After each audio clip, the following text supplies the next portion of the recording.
दोस्तों, क्या आपको कुत्ता या अन्य जानवर पालने का शौक है? यदि हाँ, तो अपने पालतू पशु को संभाल कर रखें, अन्यथा आप मुसीबत में पड़ सकते हैं।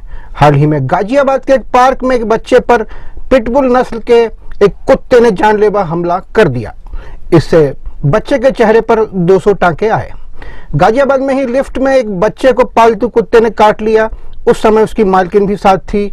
इसका सबसे दुखद पहलू यह था कि बच्चे को काटने के बाद कुत्ते की मालकिन के चेहरे पर अफसोस के भाव तक नहीं थे।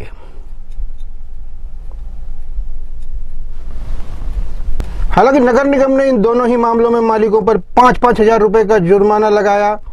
वहीं यूपी की राजधानी लखनऊ के कृष्णानगर इलाके में एक व्यक्ति को उसके पालतू कुत्ते द्वारा एक आदमी के निजी अंग को काटने के मामले में प्रकरण दर्ज कर पूछताछ के लिए हिरासत में लिया गया। सुप्रीम कोर्ट ने भी इस बारे में कहा है कि लोगों की सुरक्षा और पशुओं के अधिकारों के बीच संतुलन बनाए रखना होगा। नगर निगम को जुर्माना अपनी जगह है, लेकिन कुत्ता या अन्य पालतू पशुओं से यदि किसी दूसरे व्यक्ति को किसी भी तरह का नुकसान पहुंचता है तो भारतीय दंड संहिता की धारा 289 के तहत कुत्ते या पशु के मालिक के खिलाफ मुकदमा दर्ज करवाया जा सकता है। हालांकि यह एक जमानती अपराध है, लेकिन ज्यादा उचित होगा कि पालतू पशुओं को सावधानी से रखें ताकि किसी दूसरे व्यक्ति को हानि न पहुंचे। आइए जानते हैं इस बारे में क्या कहते हैं एडवोकेट मनीष पाल। नमस्कार, आज हम धारा 289 भारतीय दंड संहिता के बारे में बात कर रहे हैं।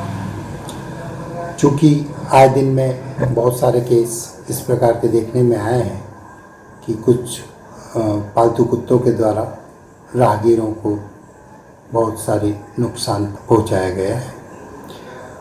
धारा 289 भारतीय दंड संहिता विशेष तौर पर इसी प्रकार के जीव जंतुओं के द्वारा किसी अन्य राहगीर, पड़ोसी इत्यादि को नुकसान पहुंचाने पर उपयोग में लाई जाती है।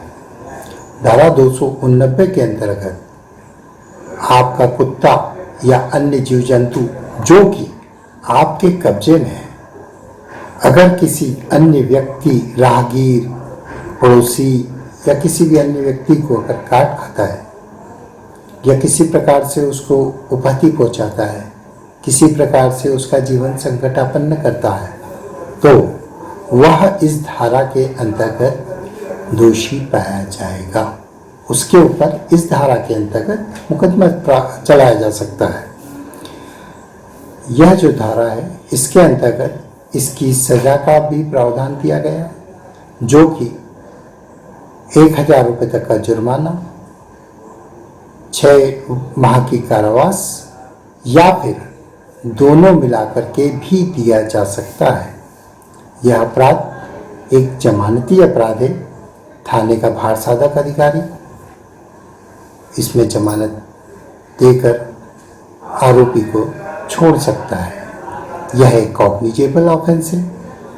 थाने का जो अधिकारी है वो बिना किसी वारंट के गिरफ्तारी कर सकता है। यह एक ऐसा मुकदमा है जो कि जेएमएफसी के द्वारा ट्रायल किया जाता है। इस प्रकार के मुकदमे में प्रत्येक प्रकार के जीव जंतु को शामिल किया गया है। सिर्फ कुत्ते के लिए यह धारा नहीं है, वरन इसमें हर प्रकार के जीव जंतु जो कि हम पाल सकते हैं वह शामिल है।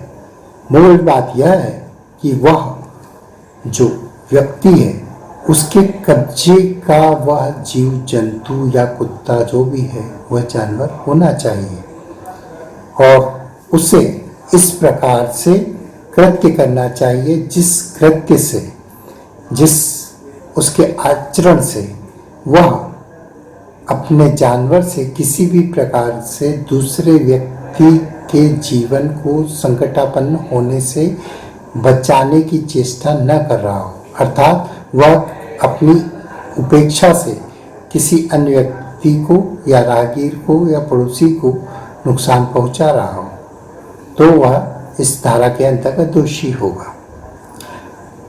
यह धारा में अगर चोट गंभीर है तो भारतीय दंड संहिता की अन्य धाराएं भी उस पर लागू हो सकती हैं और उनके अंतर्गत दिया जाने वाला अधिक दंड भी आरोपी को मिल सकता है। यह एक नॉन कंपाउंडेबल ऑफेंस है, इसमें किसी प्रकार का कोई राजीनामा नहीं होता है, कॉग्निजेबल ऑफेंस है, यह जमानती अपराध है।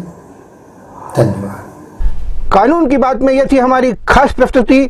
अगले सप्ताह हम फिर किसी नए विषय के साथ आपसे रूबरू होंगे। तब तक के लिए नमस्कार।